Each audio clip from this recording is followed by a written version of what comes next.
The US and Boeing offered to simulate the route that we knew Korean 007 had flown. We went over to Boeing in Seattle and Boeing carried out the simulation.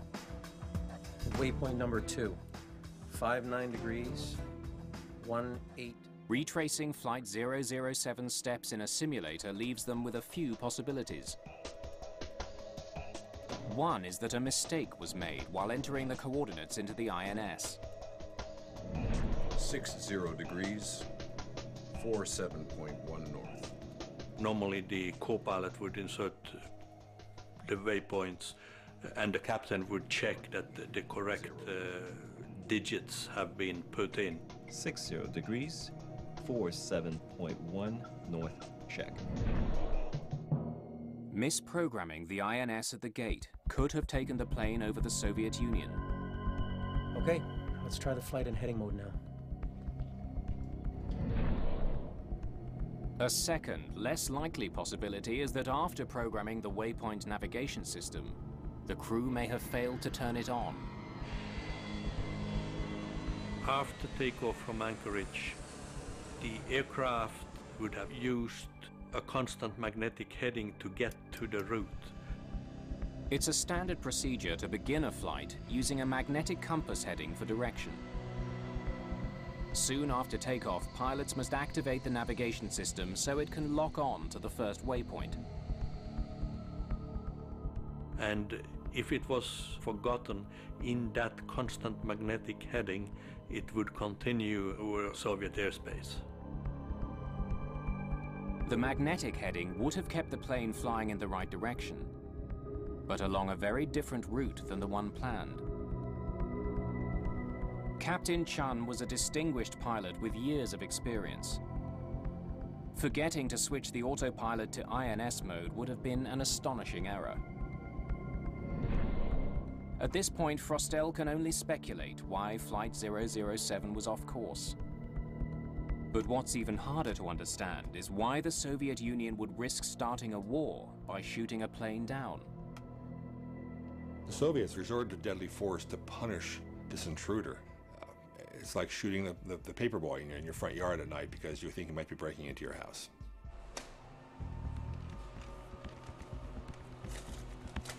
What could prompt such a response from the Soviets? Investigators get their answer from the US military. Though Flight 007 may not have been on a spy mission that night, another plane was, a US Air Force RC-135. They were tracking an RC-135, which was doing very, very slow figure eights off the coast with its own listening devices, waiting for a Soviet missile test. The spy plane was near the Soviet border in the path of the KAL jetliner. When their paths crossed, the two planes may have been indistinguishable on Soviet radar. When 007 came in over Soviet airspace, the Soviet Union assumed it's an RC-135. Along came this intruder, and they just fell into the patterns that they had prepared in advance for such an intruder. On violation of state border, approach target and destroy. But disturbing questions remain. Did the fighter pilot get close enough to see the target with his own eyes? Did he know it was a passenger jet?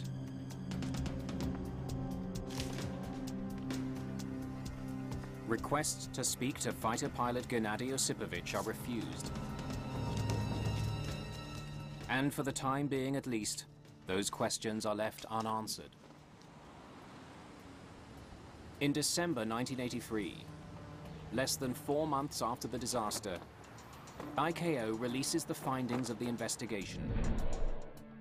Though lacking hard evidence, the report concludes Flight 007 strayed into Soviet airspace by accident, due to pilot error in operating the navigation system. I would almost call it the best guess based on all the work and the factual information we had in 1983.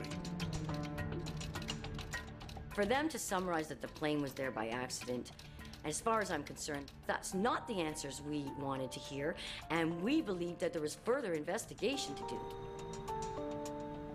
The key to this mystery remains locked inside the plane's black boxes, which are assumed lost forever beneath the sea.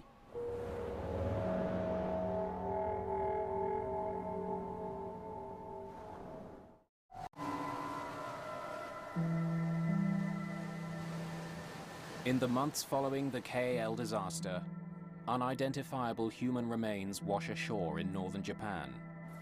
Small pieces of wreckage are also found. Investigators have no doubt that the plane was completely destroyed. We don't know where their bodies lie. There was clothing that washed up on the shore, her ID washed up on the shore of Japan. Of course, getting that ID back was, at least we had something. Like the victims' families, investigators have no clear idea where Flight 007 went down. But there are some people who do.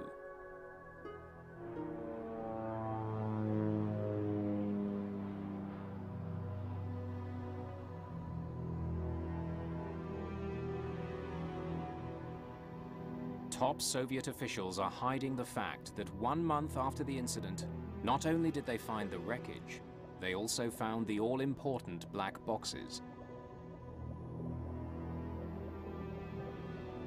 It was a big pile of debris. They took down this pile with their bare hands until they found the black boxes. There were 2 of them.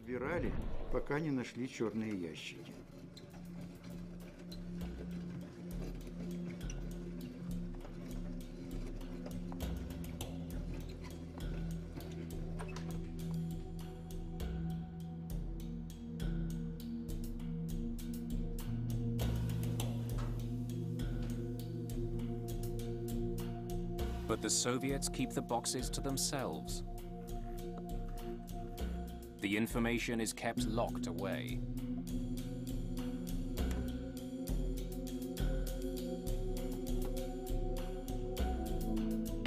Until nearly 10 years later,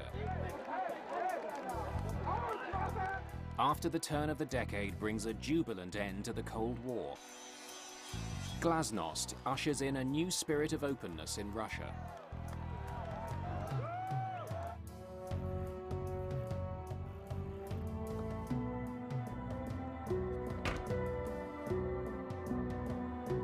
Eager to break with the past, the new administration in Moscow decides to go public. The actual unveiling of the data recorders and black boxes was a total surprise.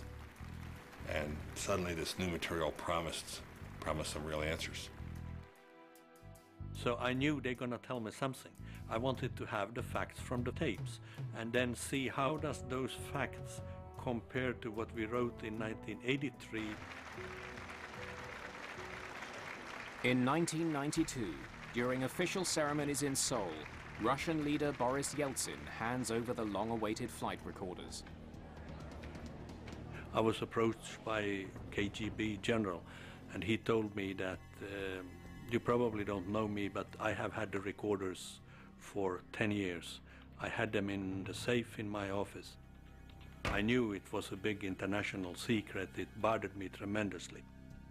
Every day when I came to the office and I looked at my safe, and I knew the recorders were there. He told me, you may not understand that this is the happiest day in my life.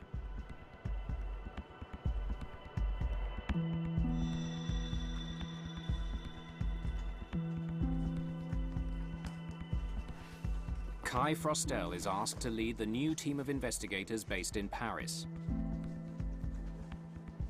And as a clear indication that the times have changed, Vladimir Kaufman, a Russian avionics expert, joins the team. Он, так сказать, ничем особо не выделялся. At the time, I was working at the Civil Institute of Aviation and was an air crash investigator. This was an international investigation of a very high level. Очень высокого уровня.